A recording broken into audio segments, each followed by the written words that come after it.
Saya Tengah Araminta Nadia Ryukaho, mahasiswi semester 6 Psikologi Universitas Nusa Cendana. Di sini saya akan menjelaskan terkait dengan materi penyalahgunaan obat-obat terlarang. Penyalahgunaan obat terlarang sendiri mengakibatkan beberapa gangguan. Yang pertama adalah akibat dari penggunaan obat antidepresan. Yang pertama adalah gangguan obsesif kompulsif, yang kedua adalah gangguan stres pasca trauma, yang ketiga gangguan kecemasan umum, dan yang keempat adalah gangguan fobia. Yang pertama adalah gangguan obsesif kompulsif. Dengan ciri-ciri umum, yang pertama menyukai keteraturan secara berlebihan, yang kedua takut kotor, ketiga takut salah apalagi disalahkan, yang keempat adalah memiliki batasan mengenai seks, yang kelima tidak dapat mengontrol perilaku dan pikirannya. Yang keenam, tidak dapat mengatur waktu dengan baik atau tidak dapat mengatur dirinya secara teratur dengan baik. Yang ketujuh, sering merasa tidak puas atas apapun yang ia kerjakan ataupun apa yang ada pada dirinya. Kemudian yang terakhir adalah sering mengalami masalah yang serius terkait pemikiran atau perilaku obsesif kompulsif yang dideritanya. Kemudian ada karakteristik DSM-5. Yang pertama adalah salah satu dari obsesif kompulsif atau keduanya dialami oleh penderita. Yang kedua adalah gangguan stres pasca trauma. Gangguan stres pasca trauma dengan ciri-ciri umumnya adalah ingatan pada peristiwa traumatis sangat melekat pada dirinya. Yang kedua, kecenderungan untuk mengelak apapun yang terjadi pada dirinya. Yang ketiga, pemikiran dan perasaannya selalu negatif, dan yang keempat adalah perubahan perilaku dan emosional secara drastis. Kemudian, karakteristik DSM-5 yang pertama adalah pernah mengalami kecelakaan atau pernah terancam mati. Yang kedua adalah mengalami gejala intrusi. Yang ketiga, mengalami gejala penghindaran. Yang keempat, 2 atau lebih dari gejala mempengaruhi mood dan pikirannya. Yang ketiga adalah gangguan kecemasan umum. Dengan karakteristik umum yang pertama adalah munculnya rasa cemas, khawatir, dan kegelisahan yang berlebihan. Dan yang kedua adalah munculnya pikiran yang berlebihan tentang rencana maupun solusi untuk dirinya sendiri. Yang ketiga adalah mudah merasa tersinggung, gelisah, gugup, dan tersudut, ragu-ragu, takut, serta sulit untuk mengambil suatu keputusan dan sulit untuk berkonsentrasi.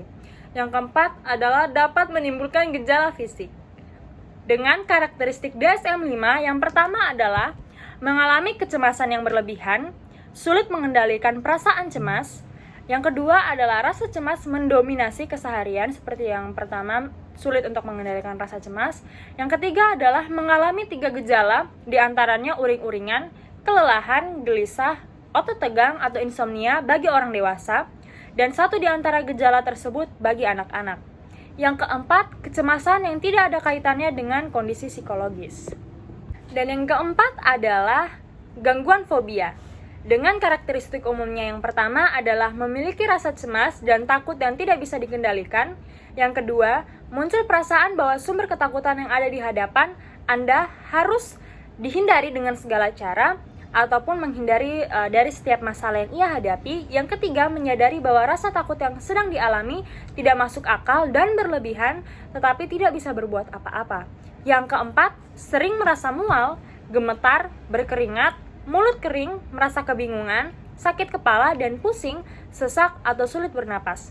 Memiliki perasaan tercekik, mati rasa atau kesemutan, detak jantung meningkat cepat, muka memerah dan tubuh menjadi lebih dingin, dan peningkatan tenaga darah. Hal itu dikarenakan ketika individu atau kita sendiri bertemu dengan hal-hal yang membuat atau memicu kita untuk mengalami atau membangkitkan fobia yang kita miliki. Kemudian ada karakteristik DSM-5 terkait dengan gangguan fobia. Yang pertama adalah rasa cemas dan takut yang berlebihan.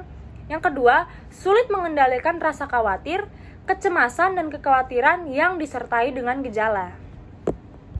Adapun penggunaan antidepresan memiliki 2 jangka, yaitu efek jangka panjang dan juga efek jangka pendek. Efek jangka panjang menyebabkan masalah medis yang cukup serius, seperti kecanduan jangka panjang maupun kematian. Yang kedua adalah efek jangka pendek, meskipun penggunaan stimulus dalam dosis kecil masih membawa dampak yang cukup serius bagi pengguna seperti kejang-kejang, penurunan nafsu makan, dan sebagainya. Oleh karena itu, kita harus menghindari penggunaan obat-obat terlarang tersebut, meskipun dalam dosis kecil maupun dosis besar, ataupun tidak dianjurkan oleh dokter. Baik, di sini yang kedua, jenis obatan yang kedua adalah gangguan terkait penggunaan opioid. Yang pertama adalah opioid itu sendiri. Gejalanya adalah pupil mengecil ataupun melebar. Yang kedua, euforia atau disforia. Yang ketiga, apatis, retardasi psikomotorik, mudah mengantuk atau tidur, cadel, gangguan fokus, daya ingat menurun, dan tingkah laku maladaptif. Yang kedua adalah kecemasan. Kecemasan patologi timbul pada seseorang apabila ia tidak memakai mekanisme pembelaan diri yang positif dalam menghadapi suatu stres. Gangguan cemas merupakan ketakutan kronis yang menetap tanpa adanya ancaman langsung yang terdiri dari komponen psikis, perasaan cemas dan komponen fisik, ketegangan motorik, dan hiperaktif susunan syaraf otonom, baik yang simpatif maupun parasimpatis. Kemudian yang ketiga adalah PRTM. Metadon adalah derivat sintesis dari opioid, berbentuk cair dan diberikan lewat mulut, mempunyai khasiat serupa seperti yang dimiliki opioid, sehingga dapat mencegah simptom putus zat dan mengurangi sugesti. Pada saat yang sama, ia mengurangi efek heroin atau zat opioid lainnya, karena ia mengikat reseptor opioid dalam otak. Kemudian ada kecemasan saat terapi. Durasi aksi metadon melebihi 24 jam. Dengan demikian, pemberian 1 kali sehari sudah akurat. Rumatan atau maintenance, metadon dilanjutkan sampai pasien dapat ditarik dari metadon. Gejala henti obat pada metadon dapat terjadi, namun proses detoksifikasinya lebih mudah diatasi daripada heroin. Kemudian di sini ada gangguan penggunaan halusinogen, yaitu yang pertama adalah gangguan mental dan perilaku. Kompulsif, kesulitan dalam mengendalikan perilaku, keadaan putus zat secara biologis, terbukti adanya toleransi, mengabaikan menikmati rasa senang atau minat lainnya, dan mengabaikan akibat-akibat penggunaan zat bagi kesehatannya. Kriteria penggunanya sendiri, yang pertama adalah menggunakan zat dalam waktu jangka panjang, tidak dapat menghentikan penggunaannya, obsesi dalam mendapatkan zat tersebut, ketagihan atau kecanduan, tidak mampu mengolah diri dari kewajiban, dan simptom putus zat. Kemudian yang terjadi adalah gangguan panik dengan karakteristik umumnya adalah berdebar, jantung berdebar, nyeri di dada, sesak napas, tremor, pusing, merasa dingin atau panas, dan derealisasi ketika kita mengalami gejala panik. Kemudian ada karakteristik menurut DSM-5.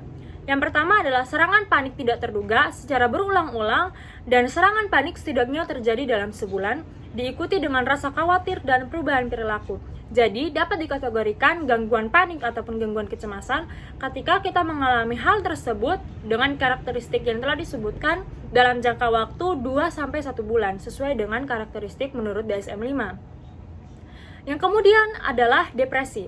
Yang pertama adalah aspek psikologis, dihantui rasa bersalah, merasa rendah diri, putus asa, tidak berharga, merasa cemas dan khawatir, merasa negatif, sensitif, sulit berkonsentrasi, apatis, dan tidak memiliki motivasi dan melakukan self-harm. Yang kedua adalah aspek fisik, selalu merasa lelah, menurunnya nafsu makan, insomnia, sering merasa mual, pusing atau nyeri yang tidak jelas, bicara atau gerakan tubuh yang lambat, tidak ada gairah seksual, dan berat badan turun secara drastis.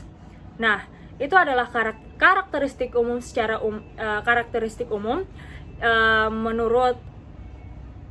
menurut para ahli, yang kemudian adalah menurut DSM-5, yang dimana memenuhi kriteria F32.2, yaitu waham, halusinasi, atau stupor depresi. Kemudian saya akan menjelaskan mengenai penyebab mengapa individu dapat mengonsumsi atau kecanduan obat-obat terlarang serta dampak yang diakibatkan oleh obat terlarang tersebut. Yang pertama, penyebabnya adalah pergaulan bebas dan lingkungan yang kurang tepat, kurangnya ilmu agama, keinginan untuk sekedar mencoba, dan menurut Adlin di tahun 2003 pada bukunya di halaman 107, adanya penyebab dari dalam diri, keluarga, dan lingkungan. Kemudian dampak itu sendiri adalah yang pertama dampak fisik seperti kejang-kejang, gangguan pada jantung, kesehatan reproduksi yang menurut serta adanya dampak pada psikologis seperti sulit berkonsentrasi, apatis, dan sering tegang. Kemudian ada terapi-terapi atau cara-cara penyembuhan untuk individu atau orang-orang yang mengalami kecanduan obat-obat terlarang tersebut. Yang pertama adalah rehabilitas medis. Tindakan ini meliputi dua hal, yaitu terapi medis dan rehabilitas medis. Kemudian di sini ada rehabilitas psikologis ataupun terapi. Yang pertama adalah psikoterapi suportif, psikoterapi reedukatif, psikoterapi rekonstruktif, psikoterapi kognitif, psikoterapi psikodinamis, psikoterapi perilaku, dan psikoterapi keluarga. Dan yang terakhir adalah rehabilitasi sosial, yaitu dimaksudkan agar pasien dapat kembali adaptif, bersosialisasi dalam lingkungan sosialnya, yaitu di rumah, di sekolah, kampus, dan di tempat kerja. Rehabilitas sosial merupakan persiapan untuk kembali ke masyarakat atau disebut dengan re-entry program. Baik, sekian yang dapat saya sampaikan mengenai mengenai penyalahgunaan obat terlarang.